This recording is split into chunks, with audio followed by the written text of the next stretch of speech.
صلی علی رسوله الکریم اما بعد فاعوذ باللہ من الشیطان الرجیم بسم اللہ الرحمن الرحیم ومن اراد الآخرة وسعى لها سعيها وهو مؤمن فأولئك كان سعيهم مشكورا۔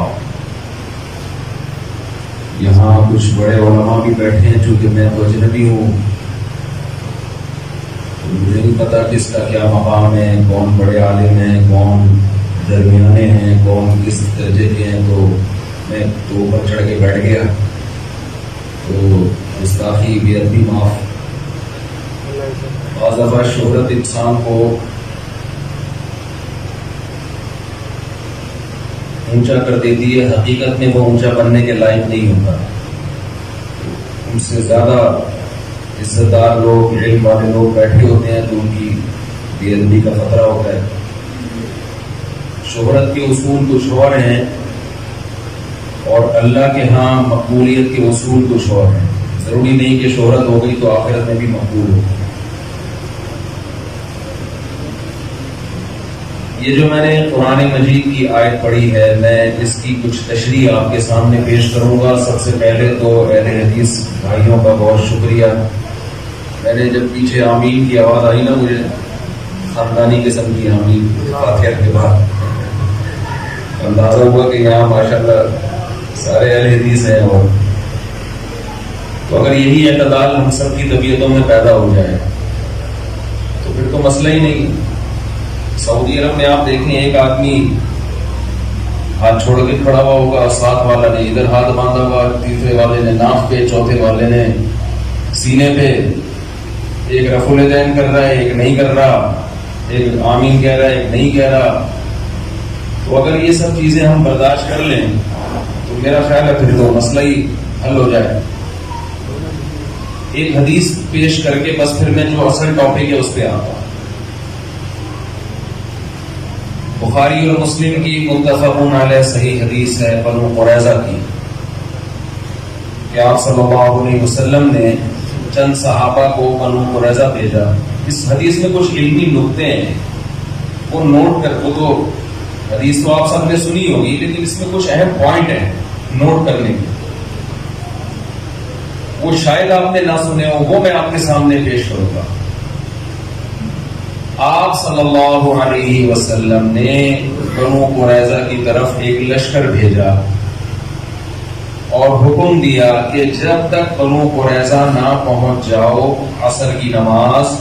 اچھا، میرے بیان کا اصول یہ ہے کہ آپ کو میرے ساتھ بولنا پڑے گا، جیسے میں جملہ ادھورا چھوڑ دوں تو آپ پھر اندر بلینکس خالی جگہ پر کر دیں، مجھے اندازہ ہو کہ آپ کی میرے ساتھ شریک ہیں، ایسا محسوس نہ ہو کہ جیسے میں ٹی وی میں آ رہا ہوں۔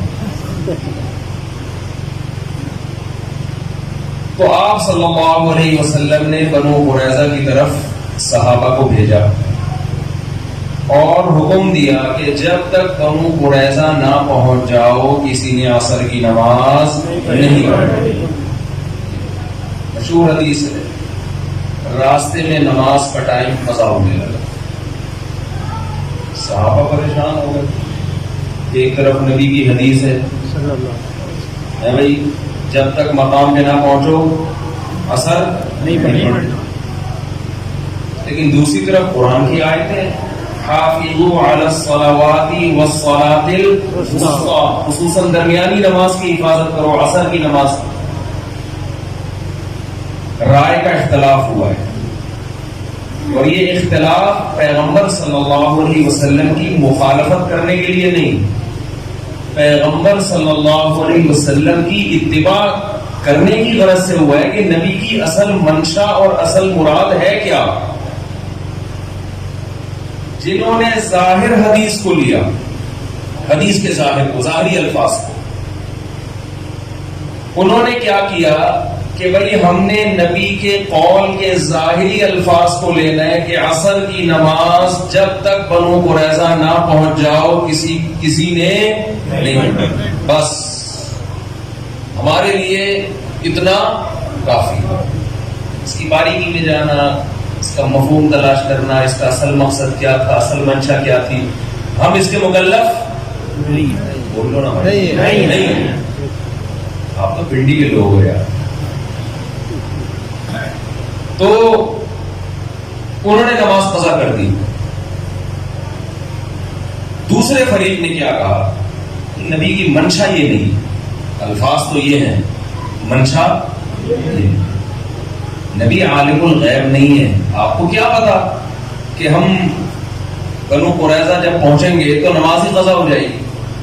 یہ قرآن کا حکم ہے حافظوا علی الصلوات والصلاۃ الوسطی, یہ عمومی حکم ہے. یہ قرآن کی آیت اصل ہے اور حدیث ایک خاص شرط کے ساتھ مقید. میں اصطلاحی زبان میں اس کو سمجھانے کی کوشش کر رہا ہوں. صحابہ نے اتنی ٹیکنیکل بحث نہیں کی تھی, انہوں نے تو سادہ یہ تو میں ایک فقہی اور اصطلاحی انداز سے سمجھا رہا ہوں کہ اصل تو قرآن کی ایک آیت ہے اور نبی کی جو مشہور اور متواتر حکم ہے وہ تو نماز کی قضا کرنے کی تو اجازت نہیں ہے, اسلام میں تصور نہیں ہے. تو یہ جو حکم دیا جا رہا ہے کہ بنو قریظہ پہنچنے سے پہلے یہ ایک ٹیگ اس میں لگی ہوئی ہے. وہ ٹیگ یہ ہے کہ بشرطے کہ وہاں پہنچ جاؤ. اگرچہ اس کی صراحت نہیں ہے, دوسرے دلائل کی روشنی میں یہ شرط کی صراحت کی ضرورت نہیں تھی, یہ شرط لگی ہوئی ہے. ایک فریق نے نماز کو قضا کر دیا, دوسرے فریق نے نماز وقت پہ پڑھی. جب یہ وفد واپس آیا, نبی صلی اللہ علیہ وسلم کو اطلاع ملی, آپ نے کسی فریق کی مخالفت, کسی کو غلط قرار نہیں دیا.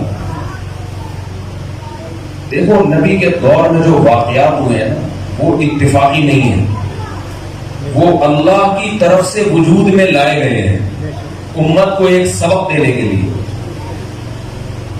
اسلام میں دو قسم کے اختلاف ہیں. بنیادی عقائد, بنیادی کا لفظ اس لیے بتا رہا ہوں کہ جب عقیدوں کی پیچیدگی میں جائیں گے تو اس میں بھی اختلاف ہوگا اہل حق کا. عقیدہ ہمیشہ اصولی نہیں ہوتا, عقیدوں کی بھی جب گہرائی میں جائیں گے نا پھر 10 فرقے بنیں گے. جو بیسک عقیدے ہیں اسلام کے ان میں اختلاف کی اسلام نے اجازت نہیں. اس میں اگر اختلاف کرے گا گمراہ ہے. ان 73 فرقوں میں 72 میں شامل ہیں جو فی النار, جو جہنم کی آگ میں ہوں گے.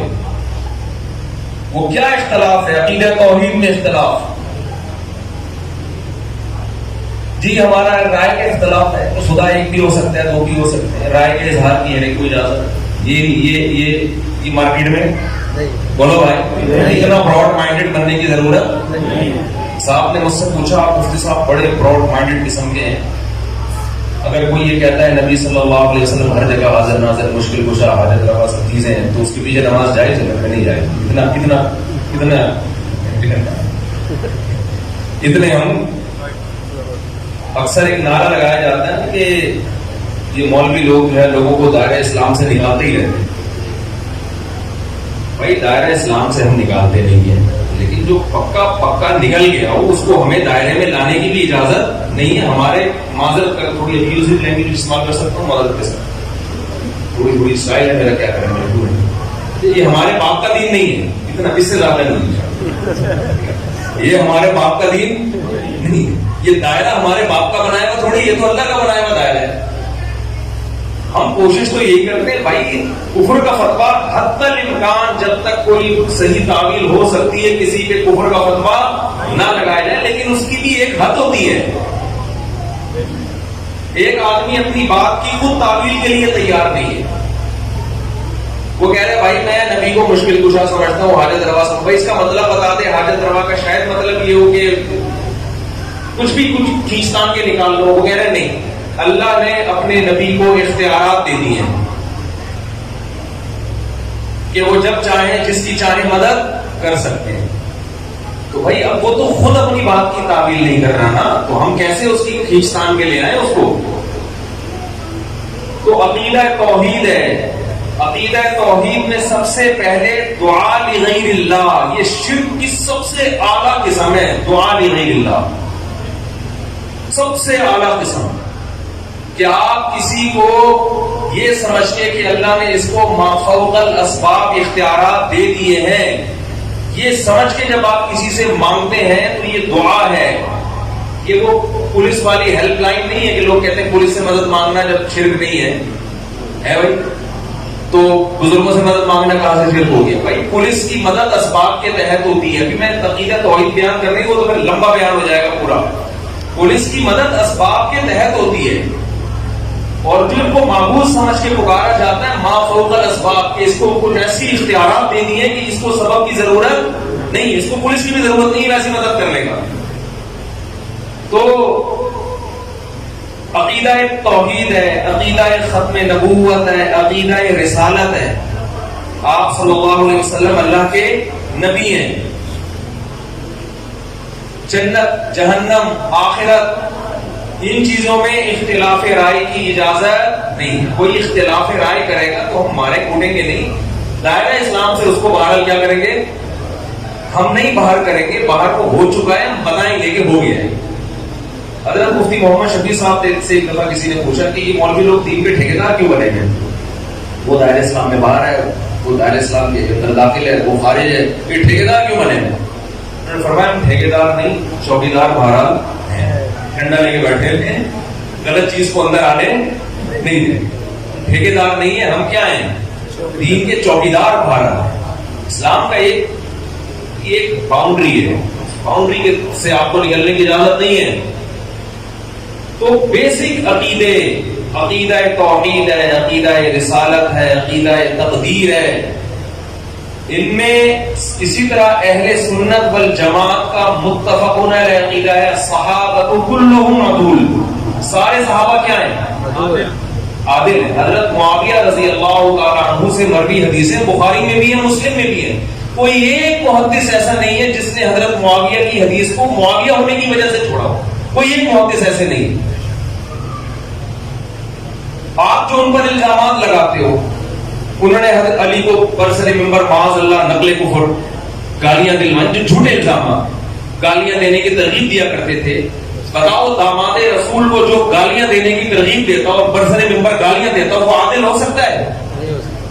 عادل کا مطلب ثقہ، نیک. تو یہ عجیب دوغلی معاذ اللہ نقل کفر دوغلی پالیسی ہے کہ محدثین عادل بھی کہہ رہے ہیں اور یہ بھی مان رہے ہیں کہ معاذ اللہ گالیاں دیا کرتے تھے. تو یا تو میرے بھائی گالیاں نہیں دیتے تھے، یا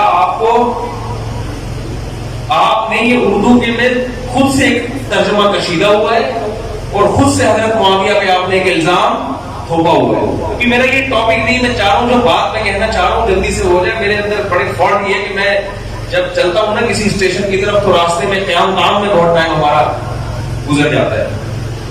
تو بیسک عقیدوں میں کسی کو اختلاف کی اجازت نہیں ہے، اس میں بھی. دوسری بات ہے فروعی مسائل. اب مجھے ایک بات بتاؤ کہ فروعی مسئلے میں اسلام میں جو عملی مسائل ہیں ان میں سب سے زیادہ توحید کے بعد سب سے اہم حکم نماز کا ہے یا نہیں ہے؟ بولتے کیوں نہیں بھائی؟ اسلام میں تو جب آدمی مسلمان ہوتا ہے، یعنی شرک کے بعد سب سے بڑا جرم گناہ کیا اسلام میں؟ نماز قضا کر دینا. امام احمد ابن حنبل تو اس کے قائل ہیں کہ وہ اسلام سے ہی خارج. اور عبداللہ بن مسعود کی صحیح حدیث بھی ہے اس بارے میں کہ ہم نبی کے دور میں کسی گناہ کو کفر نہیں سمجھتے تھے، لیکن نماز چھوڑنے کو ہم کیا سمجھتے تھے؟ کفر. اب یہاں کفر سے کفر دونہ کفر مراد نہیں ہو سکتا، اس لیے کہ وہ تو سارے گناہ ہیں نا، اس میں تعویل نہیں ہو سکتی عبداللہ بن مسعود کے اس قول میں. اس لیے امت میں اختلاف رہا ہے کہ کسی گناہ کے بارے میں کسی مجتہد کا یہ قول نہیں ہے کہ چھوڑنے سے کافر ہو جاتا ہے. لیکن امام احمد بن حنبل کا نماز کے بارے میں کیا قول ہے؟ جان کر چھوڑنے سے کافر ہو جائے. حتیٰ کہ شیخ بن باز کا یہ فتویٰ تھا سعودیہ کے سابق مفتی اعظم کہ اگر کوئی رات کو سویا اور اس نے فجر کی نماز کا الارم نہیں لگایا اور الارم لگایا صبح آفس کا 8 بجے کا، وہ کافر ہو جائے گا، اس کا نکاح بھی ٹوٹ جائے گا. اتنا بڑا حکم. ایک بات، صحابہ کا کس میں اختلاف ہو رہا ہے؟ یہ جو بنو قریظہ والی حدیث میں روزے میں ہو رہا ہے، زکات میں ہو رہا ہے، کس میں ہو رہا ہے؟ نماز میں. اس سے بڑی اختلاف کی مثال مل نہیں سکتی. ایک یہ نمبر لگا کے نوٹ کریں. دوسرا، نماز بھی وہ نماز کی کسی سنت یا نفل نماز میں اختلاف نہیں ہو رہا. ہمارے تو پھٹے ہوتے ہیں نا زور سے, جمعے سے پہلے 4 سنتیں موقع ہے یا نہیں ہے, یا جمعے کے بعد ہیں یا نہیں ہے, عشاء کی کتنی رکعتیں ہیں, یہ چلتا ہے نا آپس میں. پولیس قربانی پڑے گی بھائی سمجھانے کے لیے بات. ہمارے پھٹے کیا چل رہے ہوتے ہیں, فرائض میں ہمارا کوئی اختلاف نہیں ہے, ہمارا تو سنتوں میں چل رہا ہوتا ہے کہ ظہر سے جمعے سے پہلے کی 4 ہے, جمعے کے بعد کی ہے کہ نہیں ہے, کچھ کہتے ہیں نہیں ہے, کچھ کہتے ہیں وہ صدیوں پرانے جھگڑے ہیں وہ چل رہے ہیں اور وہ چلتے رہے. وہ عیسیٰ علیہ السلام سے پہلے کوئی ختم, جب حضرت عیسیٰ علیہ السلام آئے نا وہی ختم کرے, اس سے پہلے ہمیں برداشت کرنا ہے پھٹوں کو, سمجھ رہے ہیں نا, یہ ختم ہونے والے نہیں ہیں. تو یہ جھگڑے, یہ سنتوں کی لڑائی ہوتی ہے ہماری. اور حضرت نبی صحابہ کے دور میں جو اختلاف ہوا وہ نماز کی سنتوں میں نہیں بلکہ نماز کی فرض میں. کتنے پوائنٹ ہو گئے؟ 2. نوٹ کریں اس کو, 4 شادی میں بھی بات ہوگی انشاءاللہ, یہ ذہن کریں. یہ تو میں فرض سمجھتا ہوں. ایک صاحب ہمارے دوست ہیں, بڑی توحید کی بات بہت کرتے ہیں نا. مجھے ایک دن کہنے لگے یار تم 4 کے قائل ہو, میں توحید کا قائل ہوں. مجھے کہنے لگے میں 1 کا قائل ہوں. یہ توحید, یہ عقیدہ توحید کے زیادہ قریب 1 ہے یا 4 ہے؟ 1 ہے نا. میں نے ان سے کہا توحید اللہ کا خاصہ ہے, اللہ کے علاوہ کسی کو یہ حق دینا یہ توحید میں شرک ہے. میں سمجھتا ہوں یہ خالص توحید نہیں ہے. بھئی اللہ اکیلا, اللہ ہی, بیویاں اکیلی نہیں ہونی چاہیے. ہم صرف ہمارا معبود ایک ہے بس, اس کے بعد ہر چیز ہماری 8 8 10 10. باپ بھی ایک ہوتا ہے, ماں بھی ایک ہوتی ہے, بیویاں, دوست, ماتحت, یہ ہول سیل کے حساب سے ہونی چاہیے. یہ میں تھوڑا سا بھی آگے چلیں گے اس پہ انشاءاللہ, تھوڑی دیر میں بات کروں گا, اور میں آپ کو اس کے نقصانات بتاؤں گا جو ایک ہم نے رکھے. جو قوم کا جو بیڑا غرق کیا ہے نا, اللہ معاف فرمائے. جو عورتوں کا جو بیڑا غرق ہو رہا ہے وہ خون کے آنسو رونے کا دل چاہتا ہے, وہ حالات دیکھ ہے.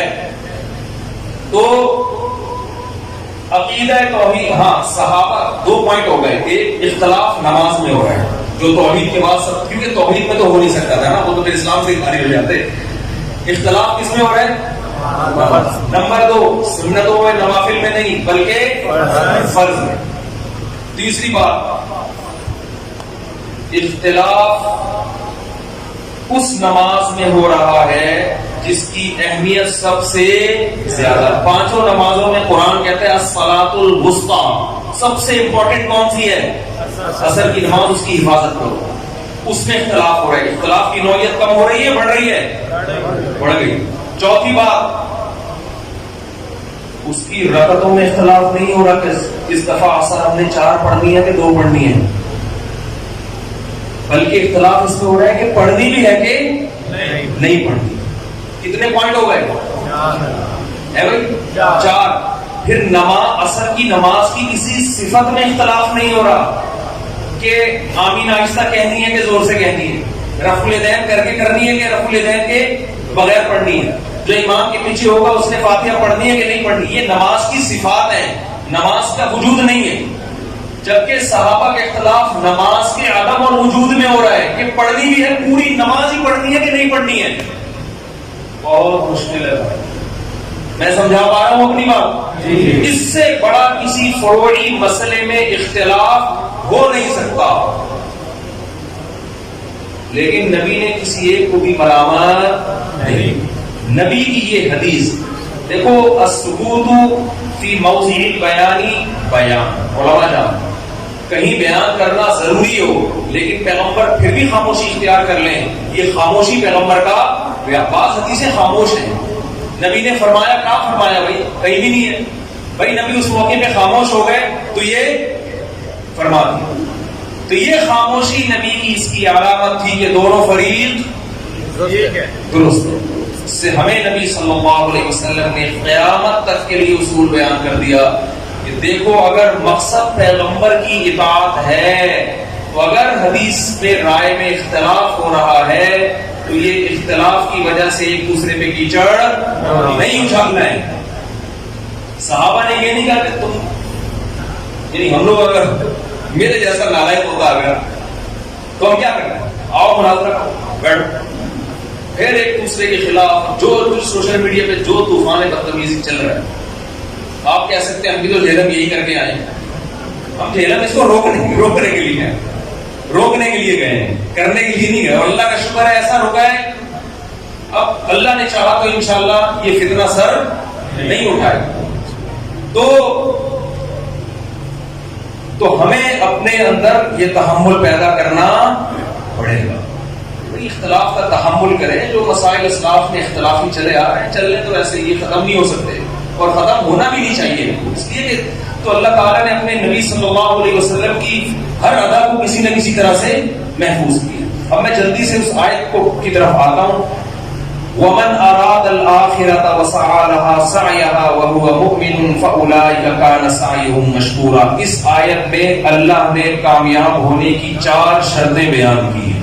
ہم میں سے ہر شخص چاہتا ہے نا کامیاب ہونا, تو اللہ نے کتنی شرطیں بیان کی ہیں؟ 4. سب سے پہلی شرط وَمَنْ أَرَادَ الْآخِرَةَ, آپ کی نیت کیا ہونی چاہیے؟ آخرت. انسان تہجد گزار ہو, اللہ کی راہ میں جہاد کرے, تبلیغ کرے, اگر نیت اللہ کی رضا نہیں ہے تو وہ عمل مقبول نہیں. کتنا ہی بظاہر حدیث میں آتا ہے وہ شہید جہنم میں ڈال دیا جائے گا جو لوگوں کو دکھانے کے لیے اللہ کی راہ میں لڑا ہوگا. دوسری شرط اللہ نے کیا بیان کی ہے؟ وَسَعَى, صرف نیت کافی نہیں بلکہ کیا کرے؟ کوشش. بیٹھا ہوا ہے ہاتھ پہ ہاتھ رکھے ہوئے, میری نیت ہے میں صدقہ خیرات کروں گا, صدقہ کرنے کی کوشش نہیں کرتا. میری نیت ہے میں رشتہ داری کو جوڑوں گا, جوڑنے کی کوشش نہیں کرتا. میری نیت ہے میں جہاد کروں گا, تیاری نہیں کرتا, کوشش نہیں کرتا, نیت نہیں کرتا. نیت سے مراد عمل کی نیت. میری نیت ہے جی میں ماں باپ کی خدمت کروں گا مگر خدمت کی کوشش نہیں کرتا. تو اللہ نے کامیابی کی دوسری شرط کیا بیان کی ہے؟ وسعا, کوشش بھی کرنی ہے. بولے نا بھائی, کرنی ہے. تیسری شرط وسعا لها سعیها, کوشش آخرت والی, افضل طریقے سے کوشش. بولو بھائی, افضل سمجھتے ہیں نا, افضل کوشش. اب دیکھو فجر کی 2 رکعتیں ہیں, اگر میں کہوں کہ یار ایک اور ملا دو ساتھ, 3 پڑھ لو, بھائی میں کوئی غلط تو نہیں کر رہا نا. کہ نبی امام نے 3 پڑھائی, پبلک پکڑ لے گی امام کو, بھائی امام صاحب آپ سے بھولے سے ایسے ہوا. امام صاحب کہتے ہیں استغفر اللہ, بھولے سے نہیں, میں نے جان کر پڑھی ہے 3 رکعتیں. کیوں بھائی امام صاحب جان کر کیوں پڑھی ہے؟ بھائی میں نے اس لیے پڑھی ہے کہ 2 سجدے پہلی رکعت میں, 2 دوسرے میں, 2 اگر قریبی میں لگا دو تو کیا جا رہا ہے بھائی؟ 4 تو اللہ کی طرف سے فرض ہیں, 2 ہماری طرف سے کیا ہو گئے؟ قریبی ہو گئے. اور اگر تم لوگ کو تکلیف ہوئی ہے, ٹائم زیادہ لگ گیا ہے, تو کل نہیں کروں گا میں, چلو کل سے دوبارہ 2 رکعتیں پڑھاؤں گا. آپ چھوڑ دو گے امام کو؟ بولے گا بھائی دوبارہ پڑھا نماز, بلکہ آپ تو کہو گے پتہ نہیں عقیدے اس کی صحیح ہے بھی ہے نہیں ہے, دوسرا امام لاؤ بھائی. اب وہ دلیل میں یہ دینا شروع کر دے کہ منع دکھاؤ, کہاں تیسری رکعت سے نبی صلی اللہ علیہ وسلم نے منع کیا ہے, کہاں نبی صلی اللہ. اور عقلی دلیل یہ دے کہ نبی کیسے اللہ کے سامنے سجدہ کرنے سے روک سکتے ہیں؟ ہم تو 4 کے 6 سجدے کر رہے ہیں. نبی نے تو فرمایا قرۃ عینی فی الصلاۃ, میری آنکھوں کی ٹھنڈک کس میں ہے؟ نماز میں. اور سجدہ تو رکن اعظم ہے. تو بھائی نبی نے منع کہاں کیا ہے؟ منع کی حدیث دکھاؤ. جتنے مرضی دلائل کے زمین آسمان کے قلابے ملا دے, میرا خیال ہے کوئی گوار سے گوار دیہاتی 5ویں کلاس کا بچہ بھی اس کے دلائل سے متاثر نہیں ہوگا. بھائی نبی نے جب 2 پڑھے تو نبی سے آگے نکلنے کی کوشش کر رہا ہے. 2 رکعتیں پڑھی ہے. عبادت توقیفی ہوتی ہے, اس میں افضل طریقہ نہیں چلتا.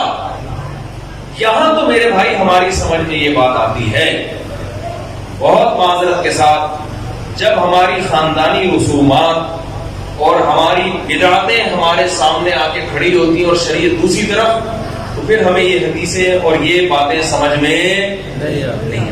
وہاں کہتے ہیں حرج کیا. ایک صاحب نے مجھ سے پوچھا یہ وضو کی ہم اتنی دعائیں پڑھتے ہیں اور طواف میں ایسی میری دعائیں مشہور ہیں, طواف کی دعائیں جو ہے اگر ہم پڑھیں تو حرج کیا ہے؟ میں نے کہا حرج یہ ہے کہ جو چیز ثابت ہے وہ چھوٹ جائے گی آپ سے. جب بھی کوئی انسان ایک بدعت پر عمل کرتا ہے نا تو اللہ اسے سنت چھین لے دیتا ہے. ہمارے شیخ حضرت مفتی رشید احمد صاحب فرمایا کرتے تھے بعض لوگ عملاً بدعتی ہوتے ہیں اور بعض مزاج کے بدعتی ہوتے ہیں. ان کو لگتا ہے کوئی یہ چیز مارکیٹ میں نہیں آئے نا تو ان کو وہ والی چیز میں مزہ نہیں آتا جو ثابت شدہ ہو قرآن و سنت سے. تو قرآن نے کیا کہا ہے وسعى لها سعيها, آپ کی اخفل کوشش بولو نہیں چلے. ساری رات انسان الٹا لٹک کے نماز پڑھتا رہے ثواب ملے گا؟ بتاؤ سیدھے کھڑے ہو کے نماز پڑھنا زیادہ مشکل ہے الٹا لٹک کے؟ محنت زیادہ کون کر رہا ہے؟ سعی کوشش تو وہ کر رہا ہے جو الٹے لٹک کے پڑھ رہا ہے. لیکن نماز کس کی ہوگی؟ تمیز سے سیدھا کھڑا ہو کے نماز پڑھ رہا ہے. تو ابھی کسی خاتون کا تھوڑی دیر پہلے فون آیا کہ میرے ابا کا انتقال ہو گیا تھا, ہم ہر جمعرات کو ان کے لیے کچھ لوگوں کو جمع کرتے ہیں دعا. ہمارے جو پشاور سے تعلق رکھنے والے بھائی ہیں, پشاور والے بھائیوں کو بولتے ہوئے اتنا ڈر لگتا ہے کہ مجھے, یعنی کیونکہ ہمارے جو پشتون بھائی ہیں نا یہ غیرت میں بہت آتے ہیں. 100 دفعہ سوچنا پڑتا ہے کوئی زبان میں ذرا سی بھی دائیں بائیں کچھ لڑک گئی تو ہماری خیر نہیں. مہمان نواز بھی بہت ہے, بہادر بھی بہت ہے, لیکن بہت حساس بہت ہے. پشاور میں KPK میں بہت معذرت کے ساتھ عادت ہے کوئی مر جائے نا تو جو تعزیتی پروگرام چلتے ہیں رشتہ دار کہتا ہے جو میت کا بیٹا کاش میں مر جاتا اور ابا یہ ذمہ داری مہمانوں کو نمٹانے کی سنبھال لے. یہ حالت ہو جاتی ہے. یعنی ان کا یہ ہوتا ہے, سب کی بات نہیں کر رہا بھائی, جو بیان سن رہے ہیں ان کے علاوہ بندہ مر جائے نا تو تمبو لگنے کے بعد تعزیتی پروگرام, پھر قرآن خوانیاں, پھر دیگیں, پھر جو آ رہا ہے اس کو چائے, پھر ایک رسم میں جو آ رہا ہے دعائے خیر و شفا اللہ تعالیٰ مغفرت وغیرہ وغیرہ, پوری لمبی دعا. جو بھی آئے گا سب نے ہاتھ اٹھانا ہے. ہاتھ نہ اٹھائیں تو اس بات کا خطرہ ہے جہاں جنازہ لیٹا ہوا ہے تھوڑی دیر میں آپ بھی وہی لیٹے. میرا اندرون سندھ دورہ ہوا, مجھے نہیں پتا تھا کہ کیا میت بھی ہو گئی ہے تو, اور میت ہوئے بھی کئی دن ہو چکے تھے. میں وہاں گیا, میں تو سندھی حضرات تھے بڑے محبت کرنے والے, بیان سن رہے ہو تو بھائی معذرت. تو ان کے کہیں والد صاحب کا 30-40 دن پہلے انتقال ہو گیا. اب جو بھی آ رہا ہے نا 30-40 دن کے بعد بھی کیا کر رہا ہے, ہاتھ اٹھا کے دعا. مجھے پتا تھا یہ ان کی رسم ہے, جو نہ مانگے نا اس کو چھوڑتے نہیں ہے. 3 دن ویسے ہی تعزیت, اتنا لمبا غم کو کھینچنا شریعت میں ویسے ہی نہیں ہے. میں نے ارادہ کر لیا, میں نے کہا میں بس اخفل طریقے سے دعا مانگوں گا, ہاتھ نہیں اٹھاؤں. میں نے ان سے کہا, انہوں نے مجھے کہا وہ ہمارے ابا کا بھی انتقال ہو گیا تھا, ذرا دعا کرتے. میں نے کہا دل سے دعا ہے اللہ ان کی مغفرت فرمائے, ان کے درجات کو بلند فرمائے, ان کو ترقیاں. اتنی میں نے اپنے ابا کے لیے شاید دعا نہیں مانگی ہوگی جتنے ہاتھ اٹھائے بغیر ان کے ابا کے لیے دعا. انہوں نے کہا ہاتھ اٹھا کے ہو جائے. میں نے کہا بس یہ ہو گئی, بس اتنا کافی ہے. نہیں جی ہاتھ اٹھا کے ہو. میں نے کہا ہو گئی, دل سے دعا مانگی. کہہ رہے آپ ہاتھ کیوں نہیں اٹھا رہے؟ میں نے کہا دیکھو سب اٹھاتے ہیں, یہ ضروری سمجھ لیا ہے. کوئی چیز اپنے اوپر مسلط نہ کرو, ہنسی خوشی زندگی گزارو. جو زندہ ہے ان کی بھی فکر کرو نا, کچھ ان کو ٹینشن نہ دو. نہیں بھائی, پھر تھوڑی دیر میں بندہ آیا, ہاتھ اٹھائے, ہم بھی ڈھیل بن کے بیٹھ گئے تھے. پھر کیا ہوا جی, کھانا تھا, کھانے کے بعد ان کے دفتر میں گئے, کوئی ان کا افتتاح تھا. پھر انہوں نے کہا ہاتھ اٹھائے. میں نے کہا اللہ اس سے زیادہ میرے بس میں یہ پکڑ کے مجھے مارے. انہوں نے ہاتھ اٹھا لیا. میں نے کہا اللہ میں تو چاہ رہا تھا لیکن یہ جبر میں آ جاتا ہے, اس سے زیادہ میں میرے بس میں نہیں. بھائی کیوں جو چیز شریعت سے ثابت نہیں ہے اس کے پیچھے کیوں اتنا پڑ جاتا ہے؟ عربوں میں میتیں ہوتی ہیں, کتنے آرام سے انسان ہنستا کھیلتا دنیا سے جاتا ہے, اور کوئی قرآن خوانیاں نہیں ہوتی اس کے لیے, کوئی بڑے بڑے پروگرام نہیں ہوتے. ما تعالی الایمان ما قدر اللہ. عربوں کی زبان میں 2 جملے ہوتے ہیں, ما قدر اللہ جو اللہ نے مقدر کیا, ما تعالی الایمان خوشی کی بات ہے, ایمان پر گئے. دعا کرتے رہتے ہیں بیٹھ کے اس کے لیے. ہمارے یہاں کیا تمبو لگتے ہیں, وہ آ رہا ہے, پھر جا رہا ہے کوئی، پھر وہ جو بیچارے جو پیچھے لواحقین ہیں، مجھے خود کے بھی سے فون آتے ہیں، کہتے ہیں ہمارے ہاں مفتی صاحب میت ہو جائے، اتنا عذاب بن جاتا ہے کہ ہمیں سارے کام چھوڑ کر بس ہاتھ دعا ہاتھ، پھر وہ آٹومیٹک پھر وہ دعا دل سے بھی نہیں نکلتی اور وہ ایک رسم بن جاتی ہے، ہوا پھر نیچے گرا ہے، پھر یوں اڑایا پھر نیچے گرا ہے. بھائی تھوڑی دیر تنہائی میں بیٹھ کے ابا کے لیے رو رو کے دعا مانگ لیتے ہیں، وہ اس سے زیادہ اچھی. پھر وہ ہیرا ناجزہ ہوتا ہے، پتہ نہیں ابا کی نمازیں معاف ہو رہی ہیں، وہ صدقہ اس کو دیا، پھر ادھر سے صدقہ اٹھا کے اس کا دیا، پھر ادھر سے کیا ہو رہا ہے پتہ نہیں. تو یہ اللہ قرآن میں کہہ رہا ہے وَسَعَى لَهَا سَعْيَهَا، پشاور والوں اخبل طریقہ نہیں چڑھے گا. وَسَعَى لَهَا سَعْيَهَا، کوشش وہ ہوگی جو اللہ اس کے رسول نے بتائی ہے. تو بدعت کے خلاف مل کے جد و جہد کرنی چاہیے، بدعت کو معاشرے میں پنپنے نہیں دینا چاہیے. اور آخری شرط اللہ نے کیا بیان کی ہے، وَهُوَ مُؤْمِنٌ. یہ تمام معیارات پہ اگر کوئی پورا اتر بھی گیا، جب تک ایمان نہیں ہے، ایمان سے یہاں لغوی ایمان مراد نہیں ہے، وہ تو ہندو کا بھی ہوتا ہے ایمان، تو مطلب کہ وہ اپنے بھگوان پہ ایمان رکھتا ہے. ایمان سے اصطلاحی ایمان کہ جو اسلام کے ضروری عقائد ہیں ان تمام کو تسلیم کرتا ہو. تو ایمان کے بغیر کوئی نیکی مقبول نہیں ہے. اس سے لوگ اکثر پوچھتے ہیں یہ اتنے بڑے بڑے سائنسدان تھے، انہوں نے انسانیت کی اتنی خدمت کی ہے، اور آپ کہتے ہیں یہ جنت میں نہیں جائیں گے تو ان کو کوئی آخرت میں بدلہ نہیں ملے گا، ایسا کیوں ہے بھائی؟ اسلام ایسا سخت نظریہ کیوں سکھاتا ہے؟ میں ان سے کہتا ہوں دیکھو ان بڑے بڑے سائنسدانوں نے آپ کی خدمت کی، جس کی وجہ سے آپ کو ان سے اتنی محبت کہ آپ کو ان کا جنت میں نہ جانا اور جہنم میں جانا برا لگ رہا ہے. تو جس اللہ نے ان پر اتنے احسانات کیے تو اس اللہ سے ان کو تعلق کیوں نہیں تھا؟ آپ کو ان کے ایڈیسن نے بلب ایجاد کر لیا، ایک بلب دیا ہے اس نے. اب ہماری یونیورسٹی کے طلبہ چاہتے ہیں جہنم میں نہ جائے، ہم بھی چاہتے ہیں نہ جائے، تو بھائی اگر نہ جائے تو ہمیں کیا ہو؟ لیکن اللہ کہہ رہا ہے کہ نہیں، اگر اس تک اسلام کی دعوت پہنچی تھی، عقیدہ توحید اس تک پہنچا اور اس نے عقیدہ توحید پر ایمان نہیں لایا، اللہ نہیں معاف کرے گا، یہ قرآن کا فیصلہ ہے. اب ہمارے جو یونیورسٹی کے لوگ ہیں نا، ان کو بڑے اشکالات ہوتے ہیں، اور اتنی انسانیت کی خدمت کی، بلب بنانے چلا گیا. وہ بلب کیا کیا کر رہا ہے آپ دیکھو، وہ بلب جناب روشنی کا کام بھی کر رہا ہے، بیکری کے کیکوں کو بھی کیا کر رہا ہے؟ تازہ رکھ رہا ہے نا. پتہ نہیں لگتے ہیں پہلے تو وہ کیک کو گرم کرنے کے لیے بلب لگایا کرتے تھے. تو کتنی خدمت کر کے چلا گیا وہ، اور یہ مسلمان لوگ کہتے ہیں کہ وہ جنت میں نہیں جائے. تو بھائی اس نے ایک بلب دے کر آپ پر احسان کیا اور آپ کو اس کا جنت میں، اس کا جہنم میں جاتے ہوئے ترس آ رہا ہے کیونکہ آپ کا محسن ہے. تو جس خدا نے سورج دیا، چاند دیے، جس خدا نے ایڈیسن کو پیدا کیا، جس خدا نے اتنے بڑے بڑے ان لکم فی الانعام لعبرۃ نسقیکم مما فی بطونہ من بین فرث ودم لبنا خالصا سائغا للشاربین. قرآن کہتا ہے سوکھا چارہ ہم ان جانوروں کو کھلاتے ہیں، سوکھے چارے کو تم رگڑ کے دیکھو تیل کا ایک قطرہ نہیں نکلے گا، لیکن اس جانور کو کھلاتے ہیں کیسا چکنا گاڑا دودھ اس روٹی گھاس سے اللہ نکال کے دکھاتا ہے. اور اس خالصا فرمایا کہ نہ اس میں گوبر کی بدبو نہ خون کی بدبو.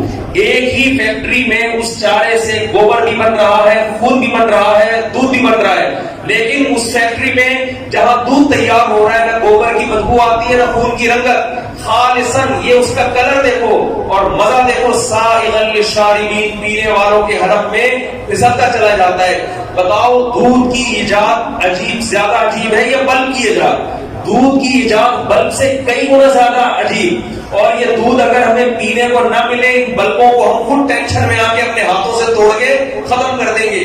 کس قدر بڑی نعمت جس خدا نے، اور یہ ایک نہیں ہے، وَإِن تَعُدُّوا نِعْمَتَ اللَّهِ لَا تُحْصُوهَا. قرآن کہتا ہے اگر ایڈیسن کی نعمتوں کو گنو گے 4-6 سے زیادہ اس کی چیزیں نہیں ملیں گی، اور وہ بھی اللہ کی دین ہوگی. اللہ نے اس کی کھوپڑی میں ڈالا ہوگا کہ تو یہ بنا دے، خود سے نہیں جاتا کچھ کسی کا دماغ. اور جب اللہ کی نعمتوں کو تم گننا شروع کرو گے، لا تحصوها، تم قیامت آ جائے گی ان نعمتوں کو شمار نہیں کر سکتے. تو اس خدا سے جب تک آپ کو محبت نہیں ہوگی, اس خدا کے احکام کا التزام نہیں کرو گے, تو جنت میرے بھائی اللہ نے بنائی ہے. جس خدا نے جنت بنائی ہے وہ اپنے پرچے میں پاس ہونے والوں کو اس جنت میں داخل کرے گا. اس کا اپنا معیار ہے. جنت کا ہمارا اخبار معیار نہیں چلے گا, اس کا اپنا معیار ہے, اس معیار پہ پورا اترنا پڑے گا. اس سائنسدانوں کی تھوڑی ہے جنت جو ہم کہیں گے جی سائنسدانوں نے بنائی. جس خدا نے بنائی ہے میرے معیار پہ چلو. ایک چھوٹی سی بات کر کے اپنے بیان کو ختم کرتا ہوں. دیکھو, آپ گھر سے باہر بہت اچھے ہیں دوستوں میں. باپ آپ کو اچھا جب کہے گا جب آپ باپ کے ساتھ اچھے ہو. دوست آپ کو اچھا جب کہے گا جب آپ دوست کے ساتھ اچھے ہو. اچھائی اور برائی کا جو معیار ہے وہ ہر ایک کا دوسروں سے مختلف ہے. بیوی آپ کو اچھا جب کہے گی جب آپ, جو بیویاں میرا بیان نہیں سن رہی ان کی بات کر رہا ہوں, جو خواتین یعنی ان لوگوں کی جو بیویاں, آپ کا پتہ نہیں کتنی بیویاں مول سامنے رکھی ہوئی ہیں, تو لوگوں کی بات کر رہا ہوں کہ عورت اس شوہر کو اچھا کہے گی جو پوری توجہ کس کو دے, بیوی کو.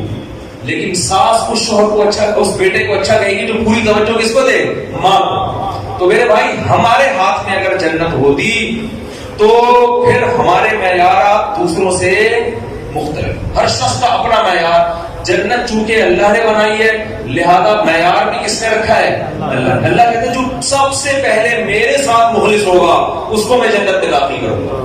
تو یہ اللہ کا معیار ہے. تو اللہ نے 4 شرطیں بیان کی, یاد رہیں گی. نیت اچھی ہو, نمبر 2 کوشش بھی کرے, نمبر 3 اس کوشش میں بدعتوں کو شامل نہ ہونے دے, اور نمبر 4 عقیدہ بھی اس کا صحیح ہو. یہ 4 کوشش ہوگی تو اللہ فرماتے ہیں فَأُولَٰئِكَ كَانَ سَعْيُهُمْ مَشْكُورًا. ان کی کوشش کا صرف بدلہ نہیں ملے گا, بہت اچھا بدلہ ملے گا. مشکورہ کا یہ مطلب ہے صرف بدلہ نہیں بلکہ جتنا کرو گے کم سے کم 10 گنا, اور اس سے زیادہ اللہ جس کے لیے چاہے بڑھا. تو اللہ سے دعا ہے جو باتیں